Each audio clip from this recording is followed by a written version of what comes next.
নতুন রেসিপি নিয়ে এসেছি, পাবদা মাছের তেল ঝাল। তার জন্যে কী কী লাগবে, তো প্রথমে মাছটাকে আমি ভালো করে ধুয়ে নিয়েছি। এবার এর মধ্যে নুন, হলুদ আর সর্ষের তেল একটু মাখিয়ে রাখবো। সর্ষের তেলটা কেন মাখাবো, এই মাছটা ভাজতে গেলে একটু ফাটে, যাতে সর্ষের তেলটা মাখালে যাতে না ফাটে, সেই জন্য সর্ষের তেলটা মাখাবো।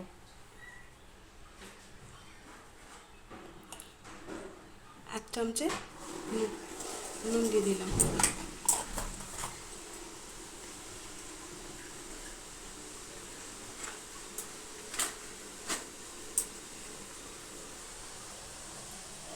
হাফ চামচে হলুদ গুঁড়ো দিলাম। সামান্য একটু সর্ষের তেল দেবো।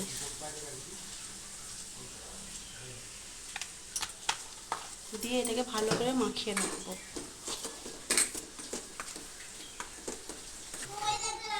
পাবদা মাছটা নুন, হলুদ আর তেল মাখানো হয়ে গেছে।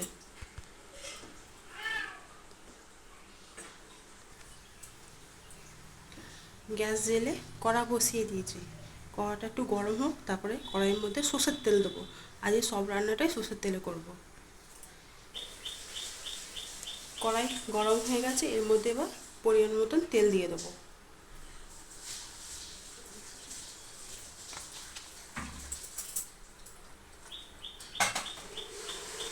এবার তেলটা একটু গরম হোক। পাবদা মাছের তেল ঝাল করতে কি কি লাগবে, পাবদা মাছ লাগছে, পেঁয়াজ বাটা আছে, টমেটো বাটা আর আদা রসুন বাটা।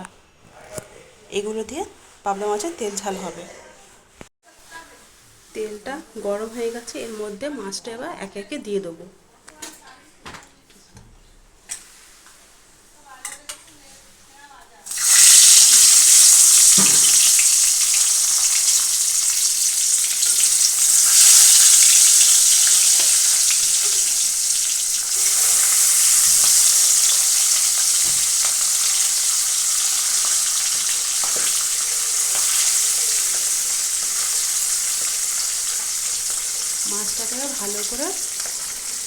মাছটাকে ভালো করে ভেজে নেবো। ভেজে নিয়ে আসছি আবার।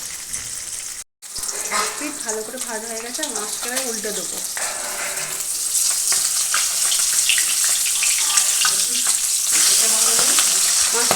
মাছটাকে উল্টে দিয়েছি। মাছ ভাজা হয়ে গেছে, মাছটাকে আমি তুলে নেবো।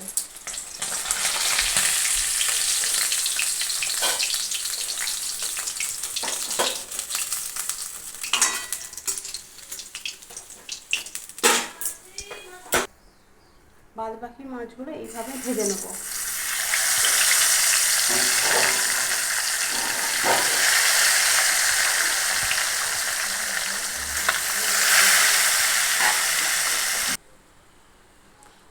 মাছ ভাজার তেলে এবার কালো জিরে ফোড়ন দেবো।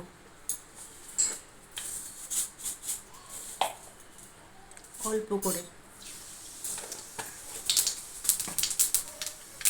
এবার পেঁয়াজ বাটাটা আমি ওর মধ্যে দিয়ে দেবো, ফোড়নের মধ্যে।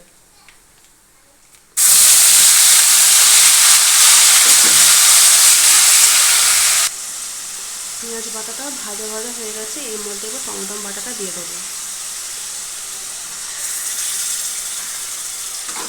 এবার দুটো জিনিসকে ভালোভাবে মিশিয়ে নেবো। টমেটো পেঁয়াজটা হালকা হালকা ভাজা হয়ে গেছে, এর মধ্যে এবার আদা রসুন বাটাটা দিয়ে দেবো। 1 চামচ আদা, 1 চামচ রসুন আছে। এবার ভালো করে মিশিয়ে নেবো আর এটাকে ভালো করে এখন কষাবো। আদা রসুন টমেটো পেঁয়াজ ভালো করে ভাজা হয়ে গেছে, এর মধ্যে একে একে এবার মশলাগুলো দিয়ে দেবো।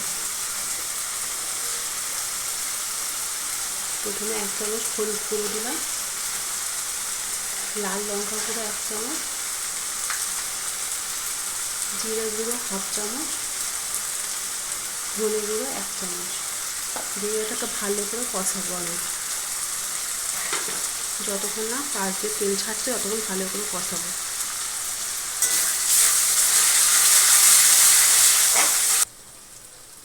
অল্প একটুখানি চিনি দেবো। দিয়ে এবার ভালো করে মিশিয়ে দেবো। দেখো মশলাটা কষানো হয়ে গেছে, সাইড দিয়ে তেল ছেড়ে দিয়েছে, এর মধ্যে এবার পরিমাণ মতন জল দিয়ে দেবো, যতটা লাগবে ততটা দেবো।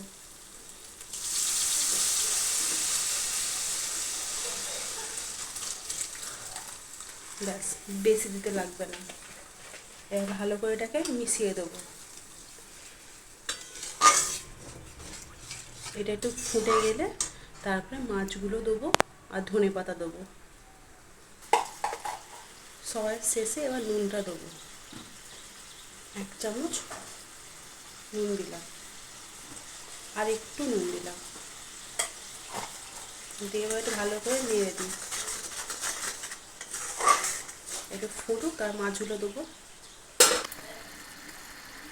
দেখো তরকারিটা ফুটে গেছে, এবার একে একে মাছগুলো দিয়ে দেবো। এইভাবে সব মাছগুলো দিয়ে দেবো। এবার ওপর থেকে কিছুটা ধনেপাতা ছড়িয়ে দিচ্ছি।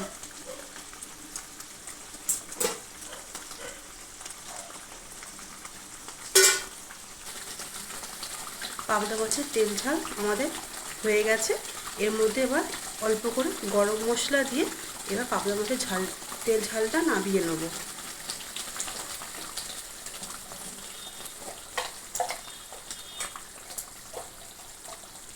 অল্প পরিমাণ গরম মশলা গুঁড়ো দিলাম, দিয়ে এটাকে ভালো করে মিশিয়ে নিয়ে নামিয়ে দেবো।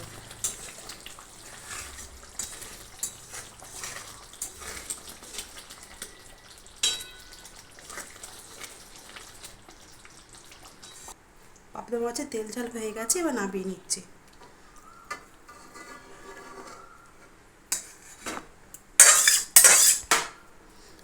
পাবদা মাছের তেল ঝাল যদি তোমাদের ভালো লাগে তাহলে লাইক, শেয়ার, কমেন্ট আর সাবস্ক্রাইব করে দিও। আর ঘরে অবশ্যই একবার রান্নাটা করে খেয়ে দেখো আর কমেন্টে আমাকে জানাবে। পরবর্তীকাল আবার দেখা হবে আবার একটা নতুন রেসিপি নিয়ে।